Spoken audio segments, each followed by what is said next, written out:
ஜெய் வாராகி, ஜெய் ஜெய் வாராகி. நம்ம டிவியை சப்ஸ்கிரைப் பண்ணுங்கள், பெல் பட்டனை அழுத்துங்க. உலகம் முழுவதும் வாழக்கூடிய அன்பு பக்தர்களே, முதல்ல அவங்க எல்லாருக்கும் இனிய ஆங்கில புத்தாண்டு நல்வாழ்த்துக்கள். Happy new year. புது வருஷம் பிறந்திருக்கிறது. இந்த புது வருஷத்தில் முதல் மாதம் ஜனவரி மாத ராசி பலன்கள் எப்படி இருக்குன்னு பார்ப்போம். இந்த ஜனவரி மாதத்தை பொறுத்தவரையில் மாதம் போகிறதே தெரியாது. காரணம் என்னன்னு கேட்டிங்கனாக்கா, மார்கழியில் ஒரு 10 நாள் போயிடும். இந்த பக்கம் திரும்பி பார்க்கறதுக்குள்ளே பொங்கல் ஒரு 4 நாள் ஜம்முன்னு கோலாகலமாக போகும். ஊருக்கு போகிறது வருது ரொம்ப மனசு மகிழ்ச்சியாக இருக்கும்.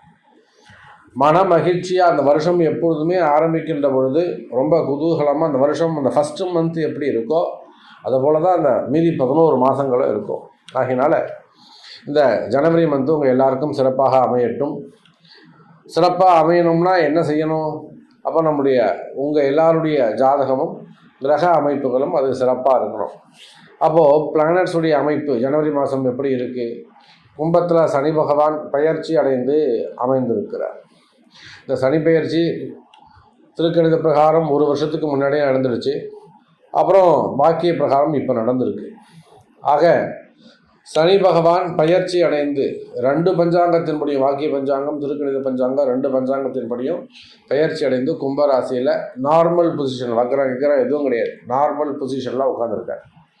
அட் த சேம் டைம் இங்கே பார்த்தீங்கன்னா குருவுடைய வீட்டில் ராகு, மீனத்தில் ராகு, அதே போல் மேஷத்தில் செவ்வாயுடைய வீட்டில் குரு பகவான் அமைந்திருக்கிறார். இந்த மாதம் ஜனவரி மாதம் ஒரு பெரிய விசேஷம் என்னன்னு கேட்டிங்கனாக்கா, குருவுக்கு வீடு கொடுத்த செவ்வாய் குருவுடைய வீட்டில் போய் உட்கார்ந்துருக்கிறார். அப்போ குருவும் செவ்வாயும் பரிவர்த்தனை யோகம் பெறுகிறார்கள். அப்போ அந்த பரிவர்த்தனை யோகம் என்பது ஒரு சிறப்பான யோகம். குரு மங்கள யோகம்னு சொல்லலாம். நிறைய பேருக்கு பணங்காசுகள், மங்கள விசேஷங்கள், மெயினாக திருமண தடைகள், திருமணங்கள், மங்கள நிகழ்ச்சிகள், பொண்ணு வயசுக்கு வர்றது, காது குத்துறது, மொட்டை அடிக்கிறது, கருத்தரிக்கிறது, அந்த மாதிரி நிறைய மங்கள விசேஷங்கள்லாம் இந்த மாதம் நிறைய ஜாதகங்களுக்கு நடைபெறும். அதிர்ஷ்டசாலிகளாக இருப்பார்கள். மாங்கல்ய தாரணம், கல்யாணம் ரொம்ப சிறப்பாக இருக்கும், ஏற்பாடாகலாம், அல்லது ஒரு உறுதிப்படுத்தலாம், நிச்சயப்படுத்தலாம், இல்லை வீட்டில் பெற்றோர்கள் ஒத்துக்கலாம். அந்த மாதிரியான விஷயங்கள்லாம் நிறைய நடக்க போகுது. அதே போல் இந்த குருமங்கள யோகத்தை பார்த்தீங்கன்னாக்கா 1-5-9 திரிகோண தொடர்பும் அதில் இருக்குது. இதோட இன்னொரு விசேஷம் என்னென்னு கேட்டிங்கனாக்கா, சூரியன் புதன், சூரியன் செவ்வாய், இதனால் என்ன ஆகும் அப்படின்னு கேட்டிங்கன்னா, இந்த சூரியன் செவ்வாய் குருவுடைய வீட்டில் உட்கார்ந்துருக்கிற காரணத்தினால அரசாங்கத்திற்கு ஒரு நல்ல பேர் கிடைக்கும். அரசு அதிகாரிகளானாலும் சரி தான், அல்ல அரசாங்கத்துக்கும் சரி தான், நாட்டுக்கும் சரி தான், ஒரு நல்ல பேர் கிடைக்கிறதுக்கான வாய்ப்புகள் உண்டு. கொஞ்சம் அங்கங்கே ஒரு யுத்தங்கள், சின்ன சண்டை சச்சரவுகள், நல்ல சண்டை சச்சரவே இருக்கும், சின்னதாலாம் ஒன்றும் கிடையாது, நல்லா பெருசாகவே சண்டை சச்சரவுகள் ஏற்படுவதற்கான வாய்ப்புகள் உண்டு. இந்த குரு சூரியன் செவ்வாய் ஒன்றா இருக்கிறதுனால ஆர்மி சம்மந்தப்பட்டவர்கள் கொஞ்சம் ஜாக்கிரதையாக நடந்து கொள்ள வேண்டும். ஆனால் அவங்களுக்கெல்லாம் பதவி உயர்வுகள், நிறைய பணங்காசு வரவு அதெல்லாம் நடக்கிறதுக்கான வாய்ப்புகள் உண்டு. ஸோ இதெல்லாம் ஜென்ரல் பொசிஷன். உங்கள் ராசிக்கு எப்படி இருக்குது அப்படின்னு பார்க்கலாம் வாங்க. அப்போது மிதுன ராசி அன்பர்களே, உங்களுக்கு இந்த மாதம் ஜனவரி மாதம் எப்படி இருக்குன்னா ரொம்ப சிறப்பான மாதமாக இருக்கும். நான் எப்பொழுதுமே சொல்வதுண்டு, மிதுன ராசிக்கு மட்டும் நல்லது அதிகமாக நடக்கணும் அப்படின்னு. ஏன்னா ரொம்ப நாளாக பாதிக்கப்பட்ட ஒரு ராசி. அவங்களுக்கு நியூ இயர் பிறந்திருக்கு, புது வருஷம் பிறந்திருக்கு. மெயினாக சனி பகவான் உள்ளே வந்திருக்கார். எல்லாருமே சனியை விட்டு வெளியில் போகிறாங்கன்னா மிதுன ராசிக்கு சனி உள்ளே வந்திருக்கார். எப்படி? பாக்கியஸ்தானத்தில் 9வது வீட்டில் சனி இருக்கார். இந்த 9வது வீட்டில் சனி இருக்கும்போது எல்லோரும் என்ன சொல்லுவாங்க, இது பாக்கிய சனி அப்படின்னு சொல்லுவாங்க. ஆனால் 100 பேர் இருக்காங்கன்னா அந்த 100 பேருக்கு அது பாக்கிய சனியாக அமையாது. அதுக்கு உங்கள் ஜாதகம் ரொம்ப முக்கியம். பாக்கிய சனியாச்சே, எனக்கு ஏன் இன்னும் எதுவும் நடக்கலை, எனக்கு ஏன் இன்னும் புதையல் கிடைக்கலை, எனக்கு இன்னும் ஏன் புதையல் கிடைக்கல, இருக்குன்னு சொல்லிட்டாங்க, எடுக்க முடியலையே, அதுக்கு பேர் பாக்கிய சனி கிடையாது. அதான் சொல்லணே, அந்த பாக்கிய சனினா எல்லாருக்கும் 100% அப்படியே 100 பேருக்கும் நல்லது பண்ணணும்னு அர்த்தம் கிடையாது. உங்கள் ஜாதகம் வீட்டிலே பொக்கிஷம் இருக்குது, உங்களால் யூஸ் பண்ண முடியாது, எடுக்க முடியாது, பயன்படுத்த முடியாது. வீட்டிலே மகாலட்சுமி இருப்பாங்க, உங்களால் அவங்களுக்கு தெரியாது, கண்ணுக்கு தெரியாது, மறைச்சிடும். அதுதான் கிரகம். ஆகையினால மிதுனராசி என்பவர்களே, மற்றவங்களுக்கு நல்லது நடக்கிறத விட உங்களுக்கு அதிகமாக நல்லது நடக்கணும்னு நான் விரும்பக்கூடியவன் நான். அப்படி பார்க்கின்ற பொழுது பாக்கியஸ்தானத்தில் சனி பகவான் 9ல் சனி உட்கார்ந்துருக்கிறாரு. அதோடு மட்டுமல்ல பாதகாதிபதி என்று சொல்லக்கூடிய குரு பகவான் எங்கே வந்திருக்காருங்க? லாபஸ்தானத்தில் 11வது வீட்டில் செவ்வாயுடைய வீட்டில் உட்காந்துருக்காரு. செவ்வாயும் குருவும் பரிவர்த்தனை யோகம் பெற்றிருக்கிறார்கள். ராகுவும் கேதுவும் 4-10 உட்காந்துருக்கிறாங்க. ராகு கேது தான் இந்த வாட்டி ஜனவரி மாதத்தை பொறுத்தவரையிலே மிதுன ராசிக்கு அபரிமிதமான ஒரு வளர்ச்சி இருக்குதுன்னு சொன்னாக்கா அது ராகு கேது தான். இவங்க தான் உங்களுக்கு நிறைய வழிவிட போகிறாங்க. நிறைய காரிய தடைகள் இல்லாமல் விஷயங்கள் எல்லாம் நீண்ட நாள் பிரார்த்தனைகள் எல்லாம் நீண்ட நாள் கனவுகள் எல்லாம் நிறைவேறப் போகிறது. அதுக்கு வழிவிடக்கூடியவர்களாக ராகு கேது அமைந்திருக்கிறார்கள். நிச்சயமாக மிதுனராசி என்பவர்களே, ராகுவால் ஒரு அபரிமிதமான வளர்ச்சி உங்களுக்கு அமையப்போகுது. அம்பாளுடைய ஆசீர்வாதம், அதுவும் உங்களுக்கு பெண் தெய்வத்துடைய நல்ல ஆசைகள் அல்லது பெண் தெய்வத்துடைய ஆசீர்வாதம் உங்களுக்கு நிறைய கிடைக்குது. உக்ர தெய்வங்கள் ஒரு நரசிம்மராக இருக்கலாம், அதாவது நரசிம்மர் மாதிரி, அதாவது மிருக தலைகள் கொண்ட தெய்வங்கள் அப்படி வச்சுக்கோங்க. வாராகியாக இருக்கலாம், ஆஞ்சநேயராக இருக்கலாம், விநாயகராக இருக்கலாம். அந்த மாதிரி உங்களுக்கு ஒரு தெய்வ சக்தி நிறைந்த மாதமாக, தெய்வ அனுகூலம் நிறைந்த மாதமாக இந்த மாதம் அமைகிறது. பொதுவாகவே குருவும் செவ்வாயும் குரு மங்கள யோகம் அப்படின்னு நான் சொன்னேன். அது 100% நம்முடைய மிதுன ராசிக்கு பொருந்தும். அதனால் உங்கள் இல்லங்களிலே நிறைய மங்கள விசேஷங்கள் நடக்க போது நிச்சயமாக எனக்கு ஃபோன் பண்ணுங்கள், நானே அங்கே வந்து செஞ்சு வைக்கிறேன். மங்கள விசேஷங்கள் நடப்பதற்கு வாய்ப்புகள் உண்டு. பெண் குழந்தைகள் ருதுவாகலாம், அல்லது குழந்தை பிறக்கலாம், கருத்தரிக்கலாம். இப்போ தான் சாமி எங்கள் மனைவி வந்து கன்சீவ் ஆகியிருக்காங்க. ஒரு நல்ல அற்புதமான விஷயம். 2 வருஷமாச்சு கல்யாணம் ஆகிட்டு, 3 வருஷமாச்சு. ஸோ இப்போ தான் ஃபஸ்ட்டு கன்சீவ் ஆகியிருக்காங்க. அந்த மாதிரியான மங்கள விசேஷங்கள்லாம் நடைபெறுவதற்கு வாய்ப்புகள் உண்டு. குழந்தை பாக்கியத்திற்கான வாய்ப்புகள் அதிகமாக உள்ளது மிதுன ராசி அன்பர்களே. தொழில் ஸ்தானத்தை பொறுத்தவரையில் அதான் நான் சொன்னேன், தொழில் ஸ்தானத்தில் தான் அந்த ராகு உட்காந்துருக்கிறாரு. ஸோ அங்கே இருக்கக்கூடிய ராகு அபரிமிதமான ஒரு தொழில் வளர்ச்சியை கொடுப்பார். இதில் எந்த இடத்துல நீங்கள் கவனமாக இருக்கணும்னா, நிறைய மிதுன ராசி என்பவர்கள் மிஸ் பண்ணிடுறாங்க. நாங்கள் போய் ஜாதகம் பார்த்தேன், எங்கள் ஊரில் ஜாதகம் பார்த்தேன், நான் வந்து தொழில் ஆரம்பிக்கலான்னு சொல்லிட்டாங்கன்னு நிறைய பேர் ஆரம்பிச்சிடுறாரு. அப்புறம் கையில் இருந்த காசையெல்லாம் போட்டுட்டு கடன் வேலை வாங்கி போட்டு அப்புறம் 2-6 மாதத்தில் ஒன்றுமே இல்லாமல் வெளியில் வராங்க. தப்பிச்சா போகிறோன்னு வந்துடுறாங்க.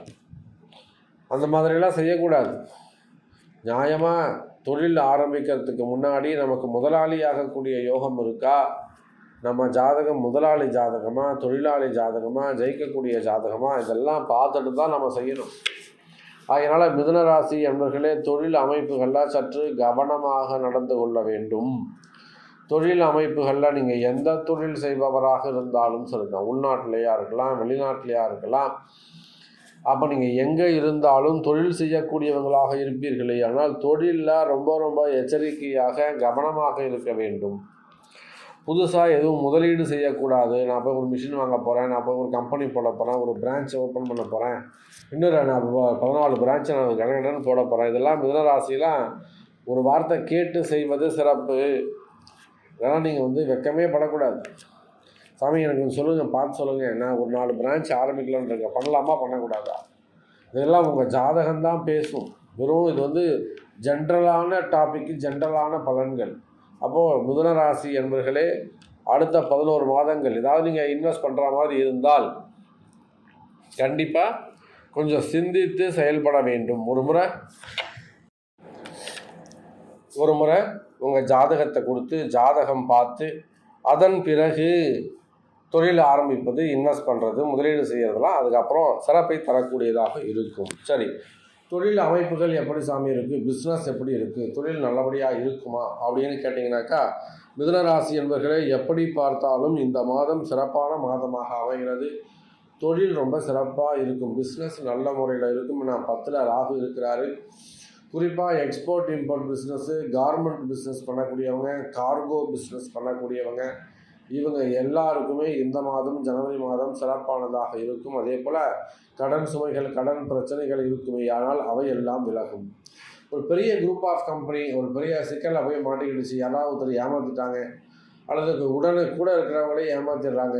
ரொம்ப முக்கியமாக வேண்டியவங்க, நான் ரொம்ப நம்பின சாமி, நான் பிஸ்னஸில் எங்கள் அண்ணன் ஏமாத்துறாரு, தம்பி ஏமாத்துறாரு, அப்பா ஏமாச்சிட்டப்பா, பெரியப்பா, அல்லது ஒரு நபரை ஏமாற்றிட்டார், வெளியில் பர்சனத்தில் ஏமாற்றிட்டார், தொழில் ஏமாற்றங்கள் இருக்குமேயானால் கவலை வேண்டாம். மிதுன ராசி அன்பர்களே, அதுக்கெல்லாம் பரிகாரங்கள் உண்டு, ரெமடி இருக்குது. அதெல்லாம் செய்வோமேயானால் நிச்சயமாக இழந்த தொழிலை, இழந்த செல்வத்தை, இழந்த செல்வாக்கை மீண்டும் பெறுவதற்கான வாய்ப்புகள் உண்டு. அதே போல் வெளிநாட்டில் தொழில் பண்ணக்கூடியவங்க, அங்கே இருக்கக்கூடிய போட்டி பொறாமைகள், கஷ்ட நஷ்டங்கள், நண்பர்கள் எதிரிகளாக மாறுவது, அல்லது அந்த நண்பர்களுக்கு எதிரிகள் நண்பர்களாக கூடுவது, இதெல்லாம் நிறைய எதிரி வளர்ந்துகிட்டே போகிறாங்கன்னா அது மிதுன ராசியாக தான் இருப்பாங்க. அதுக்கெல்லாம் இம்மீடியட்டாக ஒரு கட்டு போடணும். அதுக்கெல்லாம் இம்மீடியட்டாக வாராகி ஒரு பூஜை பண்ணி அதை கட்டு போடுவீர்களே ஆனால் எதிரிகள் உருவாவது தவிர்க்கப்படும். நிறைய விஷயங்கள் இருக்குது. ஸோ வெளிநாட்டில் பிஸ்னஸ் பண்ணக்கூடியவங்க, வேலை செய்யக்கூடியவங்க எல்லாருக்குமே இந்த மாதம் சிறப்பானதாக உள்ளது. வேலை வாய்ப்புகளை பொறுத்தவரையில் மிதுனராசி என்பர்களே, புதிய வேலைகள் உருவாகும், புதிய வேலை வாய்ப்புகள் உருவாகும். நிச்சயமாக நீங்கள் புதிய வேலைக்கு ட்ரை பண்ணுறீங்க, இந்த மாதம் நியூ ஜாப் கிடைக்கிறதுக்கான சான்சஸ் உண்டு. ஆனால் எந்த காரணத்தை கொண்டும் இருக்கிற வேலையை விடாது.